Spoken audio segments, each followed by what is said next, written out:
Hello, friends, and welcome back to Stories About Entitled People. Let's start today's video with a story from the heritage sector, where one overconfident stand-in manager tried to overhaul a workflow perfected over decades. But before we begin, best way to support our channel is to leave comments, like, and subscribe with the turned-on bell so you don't miss the new video every single day. Here we go. She called us incompetent, so we followed her rules to the letter and buried her career. I work in the heritage sector, providing specialist archaeological services ahead of major construction projects. By law, before a site can be developed, it has to be checked for anything historically significant. My company is one of the big players in this niche. We don't just pop in for a day or two, we can be on a single project for years. This particular project was a monster. It kept my company busy for nearly 4.5 years, and for me personally, it was my bread and butter for a long time. Our job was to get in months or years before construction started, dig trial trenches, investigate anything interesting, and document it in painstaking detail. When I say painstaking, I mean it. We're talking days spent photographing, drawing, measuring, and filling out stacks of forms just to record one boring, nondescript plow furrow.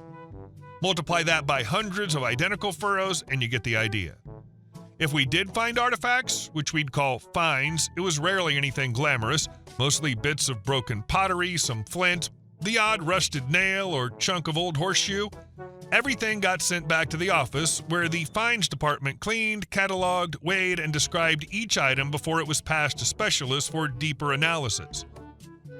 At the time this story took place, the head of our finds department was on maternity leave.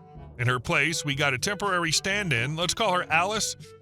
Alice was fresh out of university with a shiny new master's degree in something like finds, conservation, and management. She had zero field experience, but plenty of ambition. She clearly saw this maternity cover role as her big break and was determined to make her mark. Part of her grand plan was to visit every active site, give a presentation about policy changes, and refresh our working methods. In theory, this was fine. In practice, well, the day she visited our site was a Wednesday in late autumn. The forecast for the rest of the week was grim, heavy rain and high winds, and we still had a mountain of work to get through. Working in wet conditions is miserable at best and dangerous at worst. Waterlogged soil is much heavier to dig, mud hides hazards like deep holes, and slipping is a real risk when you're swinging tools like mattocks. We were already stressed and trying to plan how to fit 3 days worth of digging into half a day before the weather turned. Dave, our site supervisor, was distracted and half listening as Alice launched into her talk during our lunch break. She started with complaints. Finds were coming back to the office too muddy, and the labels we were writing on bags weren't useful to the finds team. This was a sore point for us. Those labels, upper gray fill for example, might be meaningless to someone in an office, but they were crucial for the digger in the trench trying to remember which bag belonged where. Then she dropped her first big improvement. From now on, instead of bagging finds immediately, we were to place them in finds trays, flimsy garden center style plastic trays, and keep them at the feature until bagging later. Someone pointed out the obvious. Those trays are so light a gust of wind will scatter everything across the field. Another added, and they'll be cracked in a week. They're not built for field work.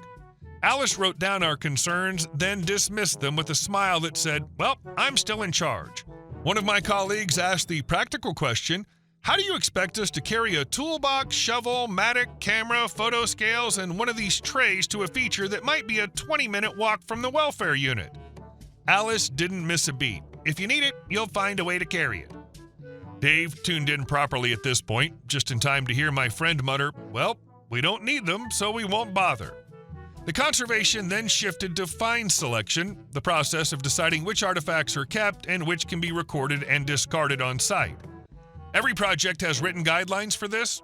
Modern rubbish, for example, is usually binned without a second thought. Someone asked for clarification on those parameters. This seemed to trigger Alice. She accused the team of potentially stealing artifacts, threatened to involve the police if she suspected anything, and declared, you are not experts. It's not up to you to decide what has archaeological significance. Which is hilarious, considering 95% of our job is exactly that. Dave ended the meeting there, and Alice left to spread her new gospel at another site. When I came back to work the following Monday, my colleagues gave me the blow-by-blow, and that last part, "you're not experts," really stuck with them, so they decided to take Alice's new rules very literally. From that point on, nothing was discarded. Every bit of modern rubbish from the topsoil, Coke cans, crisp packets, cigarette butts, bottle caps got bagged, labeled, and sent back to the office as fines. Within one day, several large bags of artifacts had been produced. By the end of the week, there was so much that the fines had to be transported in a bin bag. And it didn't stop there. This went on for weeks. Alice refused to back down or admit she'd been wrong, and the team was more than happy to keep following her instructions to the letter. Then the system changed. Normally, fines went back to our office before being sent to head office for specialist analysis. To save money, management decided to cut out the middle step and send everything straight to head office. Cue the phone call. Alice's manager: "Are your staff a bunch of idiots?" Dave: "No." Alice's manager: "Then why the hell have we just received bags of literal rubbish?" Dave: "Because they were told to." Alice's manager: "What?" Dave recounts the whole Alice meeting in detail. Alice's manager: "Oh, for God's sakes, just tell them to go back to normal. I'll deal with Alice." We returned to our normal, sensible workflow. Alice was summoned for a very direct conversation with her boss, who reminded her that the non-experts on that site had over 30 years of field experience between them, and that the least experienced person there had more time in the trenches than Alice did. She was also banned from issuing new instructions without managerial approval. When our original head of fines came back from maternity leave, we practically threw a party. She'd worried we might have resisted her return, but the opposite was true. We'd been counting down the days. Alice had managed to alienate almost every field team and most of the office staff. She did stay with the company, but was demoted to an assistant role, stripped of decision-making power, and quietly moved on a couple of years later without even regaining the influence she thought she'd have. In the end, we got our old workflow back. Alice got a humbling reality check, and I still smile remembering the week the fines department had to catalog a bin bag full of crisp packets and beer bottles, all meticulously labeled and recorded as archaeological material. Nothing is more dangerous and less conducive to productive fieldwork than a newly minted master's recipient. However, they are excellent for feeding raging cases of landownerus erratus.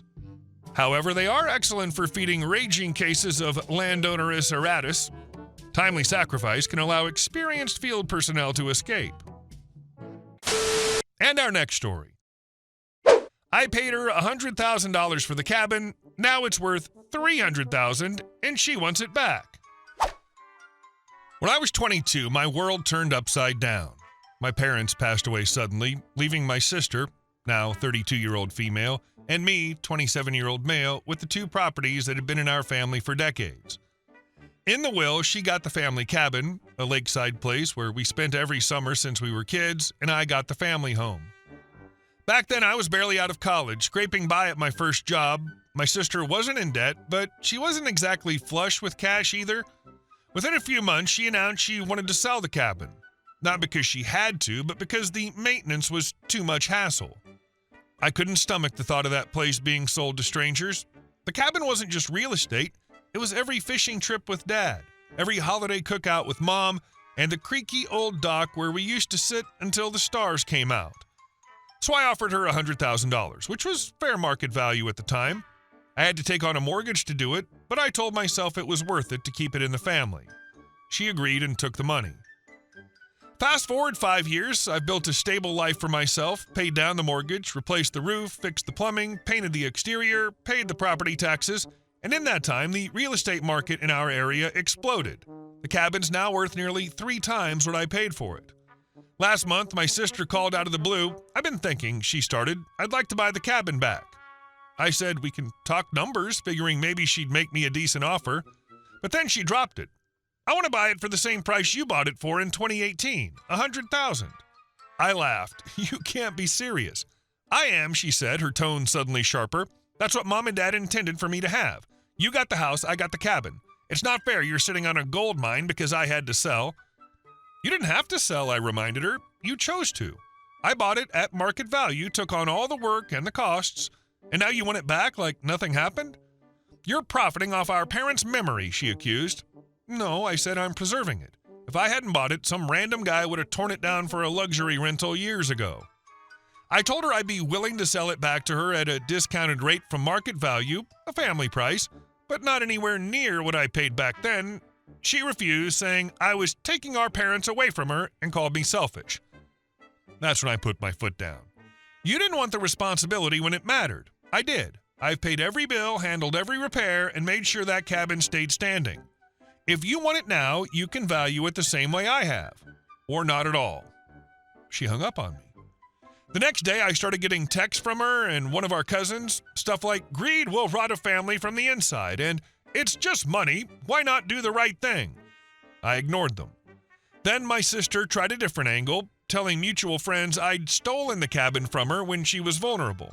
I sent a few of those friends a copy of the 2018 sale contract with her signature on it, along with the mortgage statement showing how much I'd paid over the years. That shut most of them up. Finally, I decided I was done playing defense. I went to my lawyer and had the cabin placed into a trust under my name with a clause stating it can never be sold to anyone outside my direct line of descendants. Even if I wanted to, I couldn't just give it back now. When my sister found out, she lost it. She called screaming that I'd locked her out forever. Yep, I said, because forever was exactly how long I planned to keep it in the family when I bought it. Now the cabin sits exactly where it's always been, in perfect condition, paid off, and generating income as a high-end vacation rental when I'm not using it. The rental income covers all maintenance and taxes, plus a nice chunk of change left over. My sister, she still drives past it sometimes, but that's as close as she's getting. She had her chance, she sold it, and I made sure she'll never have the power to take it away from me again. You didn't steal anything. You honored the place when no one else would. She sold it fair market. You took on the mortgage, taxes, repairs, risk, and upkeep, and the market lift happened on your watch. Nostalgia isn't a buyback coupon for 2018 pricing. Offering a family discount at all was generous. Being called selfish for not handing it back at cost is projection, not principle. Hey guys, thank you all for watching the video. I'll see you in the next one.